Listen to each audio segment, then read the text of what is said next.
Oi, gente! Estou aqui hoje com o Dr. Rubem Quinteiro e nós vamos falar um pouco sobre a genesia renal bilateral. Foi um diagnóstico que nós recebemos ano passado com o Beni e eu tenho certeza que ele vai conseguir aqui nos trazer muitas informações e o que nós podemos fazer depois de descobrir um diagnóstico como esse. Bueno, agenesia renal bilateral es una malformación congénita en donde los riñones no se forman. Eso ocurre más o menos uno de cada 5.000 embarazos.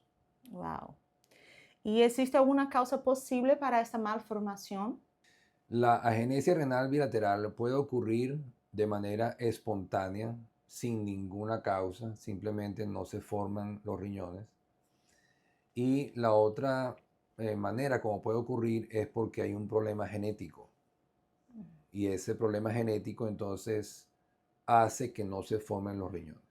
Hablando sobre problemas genéticos, ¿cuáles son las pruebas genéticas que podremos hacer para averiguar si es un problema genético? Las diferentes pruebas genéticas dan información del material genético del bebé a distintos niveles. Entonces, una primera muestra, un primer examen puede decir si el bebé tiene, por ejemplo, síndrome de Down o trisomía 13 o trisomía 18, etc. Un segundo nivel de examen genético con la misma muestra, siempre la misma muestra, pero simplemente son diferentes exámenes. Otro examen se llama cariotipo. En el cariotipo se ven los cromosomas, es decir, los dibujitos que la gente ve en las fotos de los cromosomas. Y eso dice si le falta un cromosoma, si le sobra un cromosoma, si le falta un pedacito de un cromosoma o si le sobra un pedacito de otro cromosoma. Ese es el cariotipo. La tercera prueba se llama microarreglos, en inglés microarray. En los microarreglos se ve el contenido dentro de los cromosomas del material genético, es decir, qué es lo que está adentro, si falta material, si sobra material, etc. Después viene un cuarto nivel de examen que se llama exome sequencing, whole exome sequencing, que es ver en todo el ADN, en todo el material genético, ver aquellas zonas del ADN que son funcionales, que hacen algo, que producen una proteína. Y el último examen genético, que es el quinto, que es el más completo, se llama Whole Genome Sequencing, que es todo, absolutamente todo el contenido de ADN desde el principio hasta el fin. Entonces, en casos de pacientes, por ejemplo, con agenesia renal bilateral, uno va haciendo los distintos exámenes en la medida en que van saliendo negativos. Entonces, por ejemplo, si uno hace un examen de el primero que se llama FISH, que es solamente para saber si tiene trisomía 13, 18 o 21, ya el FISH puede decir, no, el bebé tiene muy probablemente trisomía 18, por ejemplo. Entonces no hay que hacer los otros exámenes porque ya el más sencillo, el más rápido, ya dice que hay un problema. Y asimismo, entonces, si el cariotipo sale anormal, ya no hay que hacer los otros más extensos. Y en fin, pero si el primero es negativo, el segundo es negativo, el tercero es negativo, y entonces el cuarto o el quinto son los que hay que hacer todo el espectro de la evaluación genética para estar seguros de que el bebé no tiene ningún problema genético que sea la explicación de por qué tiene la agenesia renal bilateral. Estos exámenes se hacen tanto en niño como en los padres. Bueno, se le hace al feto, se le hace al bebé. Entonces, si no se descubre nada, no hay que buscar nada en los padres. Si se descubre algo en el bebé, entonces hay que ver si vino de un padre o de los dos. Ok. Entonces hay que analizar también a los padres. Generalmente cuando hay una alteración genética que es responsable del problema de la agenesia renal bilateral, si es un problema genético, es porque ambos padres tienen un cambio, se llama una mutación, un cambio genético que si se combinan el de la mamá y el del papá con el bebé sale con el problema. Pero generalmente esos cambios, esas mutaciones, son lo que se llama recesivas, en donde la mamá es normal, el papá es normal, pero ellos tienen ambos un cambio, una mutación. Entonces, los chances de que el papá dé el gen anormal y la mamá también dé el gen anormal para que el bebé tenga la combinación de los dos y entonces tenga agenesia renal bilateral es 25%. Wow. Entonces, el 75% de las veces, el papá puede ser que mande el gen anormal, pero la mamá manda el gen normal. O el papá manda el gen normal y la mamá manda el gen anormal. O los dos mandan el gen normal. Entonces, por eso es que cuando ambos padres tienen una mutación genética, los chances de que el bebé tenga la combinación que va a dar resultado de agenesia renal bilateral es 25%. ¿Y a cuántas semanas de embarazo se puede identificar esta situación? ¿En qué examen nosotros podemos ver que no hay riñones? Bueno, esto generalmente se descubre haciendo un ultrasonido aproximadamente a las 16 semanas, porque cuando uno hace el ultrasonido se da cuenta de que hay poco líquido o no hay líquido alrededor del bebé. El líquido alrededor del bebé antes de las 16 semanas viene de otras partes, viene de, el líquido se sale de la piel del bebé, el líquido pasa por las membranas que rodean al bebé, el líquido puede venir del cordón umbilical que se sale del agua del bebé, etc. Pero después de las 16 semanas, en un feto normal, en un bebé normal, los riñones ya están produciendo orina y entonces el bebé orina dentro del saco donde él vive, de la bolsa, ¿verdad?, de aguas. Y entonces el líquido que uno ve en el líquido amniótico cuando usa un ultrasonido es orina fetal. Entonces, si el bebé no tiene riñones, el bebé no produce orina. Si el bebé no produce orina, el bebé no produce líquido. Si el bebé no tiene líquido, entonces uno hace un ultrasonido y se da cuenta, aquí hay un problema, el bebé no tiene líquido o tiene muy poco líquido. Y después de descubrir el diagnóstico, ¿cuáles son los siguientes pasos? Porque cuando nosotros descubrimos todo lo que nos dijeron, era que Benny no era incompatible con la vida y solo iba a vivir como unos minutos o pocas horas. Entonces, ¿qué podremos hacer para luchar por nuestros hijos? ¿Cuáles son los tratamientos disponibles hoy? Bueno, si uno hace el diagnóstico de que el bebé no tiene riñones, la paciente tiene dos opciones. Opción número uno es no sigue el embarazo. Dice, no voy a tener a este bebé y entonces va a un centro donde pueden interrumpir el embarazo. La otra opción es, no, yo sí quiero seguir con mi embarazo. Y de ahí tiene dos opciones también. La primera opción es, yo voy a seguir con mi embarazo, yo sé que mi bebé no va a sobrevivir, yo sé que mi bebé no se va a salvar, pero yo voy a seguir con mi embarazo. Y el bebé nace, el bebé no puede sobrevivir, el bebé fallece. O la paciente dice, no, yo no quiero que mi bebé fallezca al nacer. Yo voy a hacer algo para tratar de que el bebé sobreviva. Entonces, lo que se puede hacer en estos casos es poner líquido. El líquido que el bebé no produce porque no tiene riñones, uno lo pone artificialmente dentro del útero para que el bebé tenga líquido. ¿Por qué se pone líquido? Porque ese es el tratamiento en el útero. Cuando el bebé no produce líquido, no produce orina porque no tiene riñones, los pulmones del bebé no se desarrollan. Ellos llegan hasta un cierto punto de desarrollo y ahí se paran, no siguen desarrollándose. ¿Por qué no se desarrollan los pulmones del bebé si no tiene líquido alrededor? No se sabe muy bien, pero lo que se ha descubierto, digamos, es que el tórax, el pecho del bebé, cuando no hay líquido afuera, se comprime.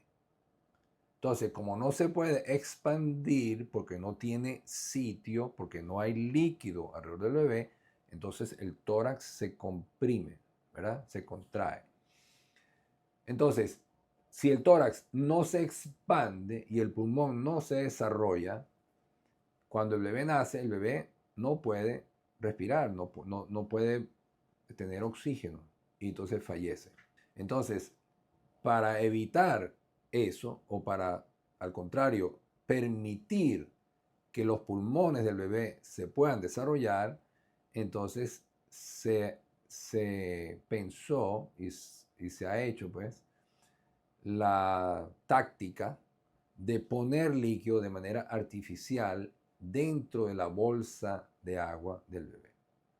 Entonces, si uno hace eso y trata de mantener el desarrollo del pulmón del bebé durante el embarazo, cuando el bebé nace, el bebé no tiene riñones, hay que atender esa parte que es muy difícil, pero por lo menos el bebé tiene desarrollo de sus pulmones.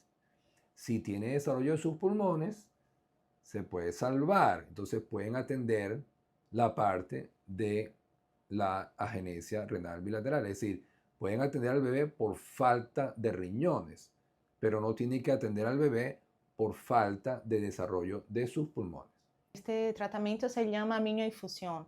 ¿Y cuáles son los riesgos que hay también con este procedimiento? El procedimiento se llama amnioinfusión, que significa poner líquido dentro de la cavidad amniótica. La cavidad amniótica es la bolsa donde está el bebé.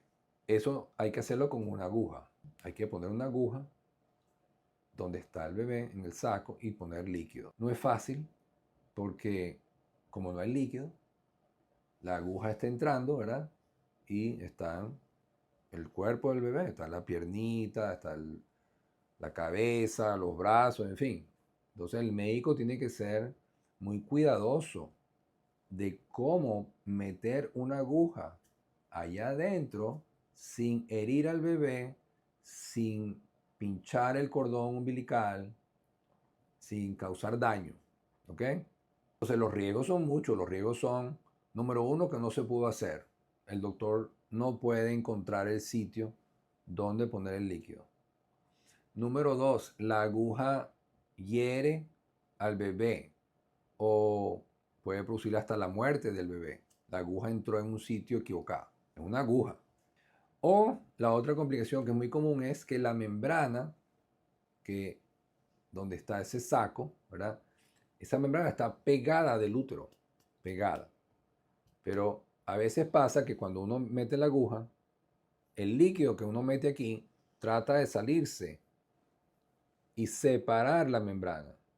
¿Ves?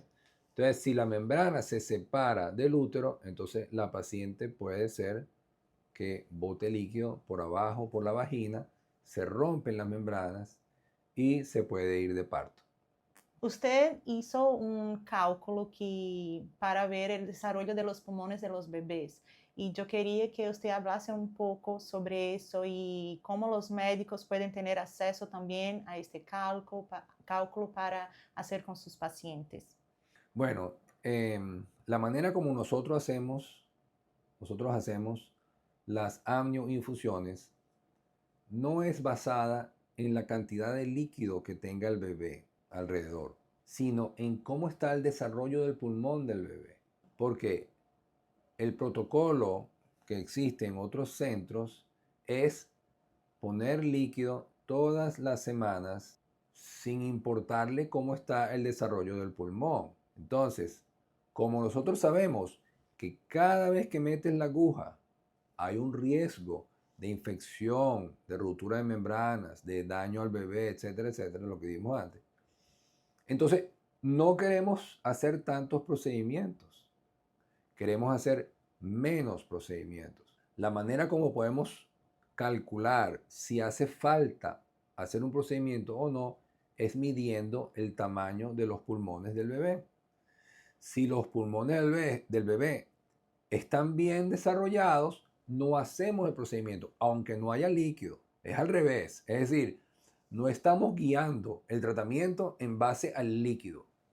Sí. Estamos guiando el tratamiento en base a los pulmones.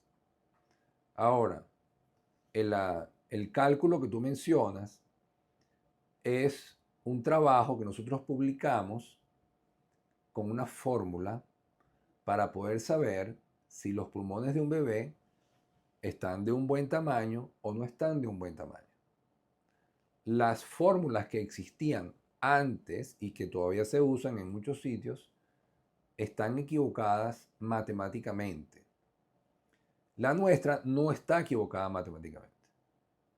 Entonces, utilizando esta fórmula que se llama el QLI, el Quantitative Lung Index, el índice pulmonar cuantitativo, QLI, utilizando esa fórmula, entonces nosotros podemos hacer el ultrasonido, ¿verdad? Y ver cómo están los pulmones. Decimos, los pulmones todavía están bien. Hoy no vamos a hacer la amniinfusión, por ejemplo. O los pulmones están pequeños, vamos a hacer una amniinfusión. Y así vamos. Entonces, por ejemplo, en nuestros casos, digamos que comenzamos a las 20 semanas, el típico caso, comenzamos a las 20 semanas, a lo mejor la paciente recibe 5 amniinfusiones, 5. Pero si va a otro centro y el bebé nace después de las 30 semanas, por el tú. Pero si va a otro centro y le hacen una amniinfusión todas las semanas, de la 20 a la 30 ya le habrán hecho 10. Pero a lo mejor no llega a las 30, porque a la quinta, a las 25, se rompe la membrana, se va de parto y tiene el bebé. Entonces se perdió el esfuerzo. Entonces por eso hay que hacer un balance entre la necesidad de poner líquido y el riesgo de cada intervención. Entonces, porque al final, lo que queremos alcanzar al final es que el bebé llegue a lo máximo posible de edad gestacional para que se pueda salvar, para que tenga buenos pulmones y para que tenga más chance. Si el bebé nace muy prematuro y con poco desarrollo pulmonar y sin riñones, el bebé no puede sobrevivir. Y para terminar, ahora, ¿qué dirías a una madre que acaba de recibir este diagnóstico? Bueno, si alguien es diagnosticado hoy en día de este problema, lo importante para esa madre es que sepa que tiene opciones, tiene varias opciones. Si ella quiere salvar a su bebé y pasar por todas estas cosas, es un compromiso muy grande, porque cuando el bebé nace, si se salva y necesita intervenciones, necesita operaciones, eventualmente, por supuesto, necesita un trasplante de riñón, tiene que estar preparada mentalmente para eso. Pero también tiene la opción de no hacer nada o la opción de no seguir con su embarazo. Entonces, lo importante para esta paciente es saber que tiene opciones. Antes no tenía ninguna opción. Antes la opción era no va a seguir el embarazo o el bebé va a fallecer. Entonces apareció esta tercera opción que es, sí, tu bebé tiene el problema, pero es posible tratar de salvarlo. Tratar de salvarlo. No es que se va a salvar, tratar de salvarlo. Sí, esto es un procedimiento nuevo, pero ¿a cuánto tiempo más o menos se hace eso? No tiene mucho tiempo. De hecho, en Estados Unidos se hizo un estudio que se llama el RAFT Trial.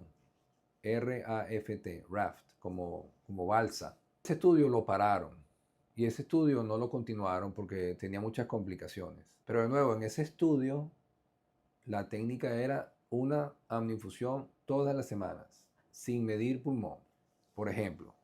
¿Ves? Entonces eso hace que aumente el riesgo de complicación y baje los chances de éxito. En nuestra casuística, que aunque es baja, no importa, es poquita, en todos los casos hemos podido desarrollar el pulmón de los bebés, en todos. No hay un solo caso que no hayamos podido desarrollar los pulmones. Wow.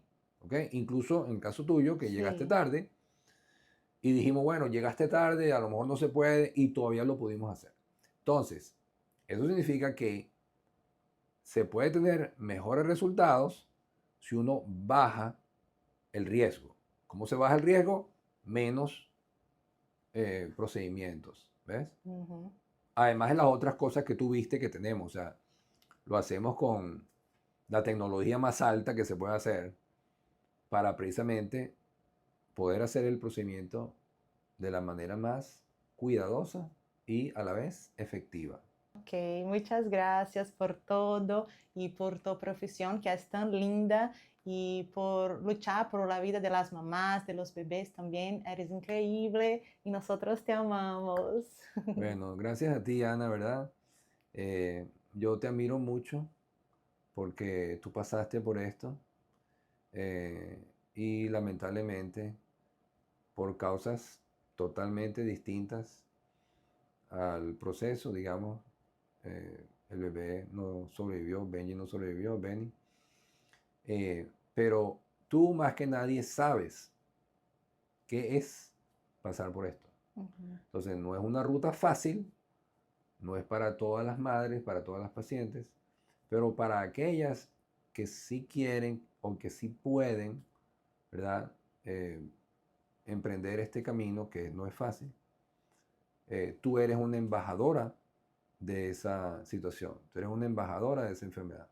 Tengo mucha admiración por ti, por todo lo que tú haces y por seguir, no solamente eso, por seguir tratando de ayudar a otras parejas, a otras madres, a que entiendan este tipo de problemas y a que encuentren en ti el apoyo que a veces es muy difícil de encontrar. Sí, sí, muchas ¿Ok? gracias. Ok. Sí. Bueno.